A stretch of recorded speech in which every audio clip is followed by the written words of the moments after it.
Tinatayang 12 bahay ang nasunod sa Paco, Maynila kanina. Nanlulumang mga residente dahil magpapasko sila ng walang tirahan. May ulat on the spot si Isay Reyes. Isay?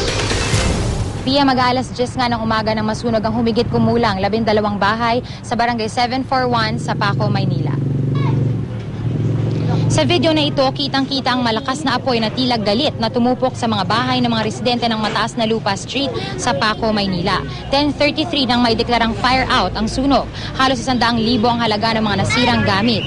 Ang mga residente inabutan naming naglilinis at isinasalba ang mga gamit na pwede pang mapakinabangan. Daing nila, ilang araw bago magpasko, tinupok pa ng sunog di lamang ang kanilang mga handa, pero pati mismo mga bahay na kanilang tinitirhan. Ayon sa inisyal na investigasyon, galing sa second floor ng bahay ng pamilya Mendoza ang sunog. Maaaring bunsod ito ng iligal na koneksyon. Umiiyak naman ang residente na si Mary Jane Mendoza, maging ang kanyang mga anak ng makapanayam ng GMA News dahil sa takot. Humihiling sila ng tulong kahit na lugar na matutulugan lamang. Si Pamela Nunya naman, nagsabing pati mga ipinamili nilang pamasko na sunog. Hindi raw alam ng mga residente paano babangon, pero umaasa sila na matulungan lamang o may magtutulungan na lamang ang buong komunidad. Sana po, matulungan niyo po kami.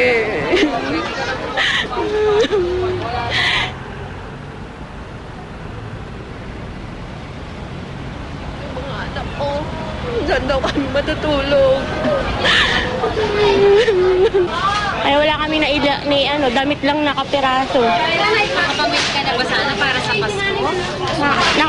Nakabili na nanay ko, nasunog din. Dahil yung pension niya, binili niya na. Nung mga pamasko ng mga anak ko. Kaso nasunog naman.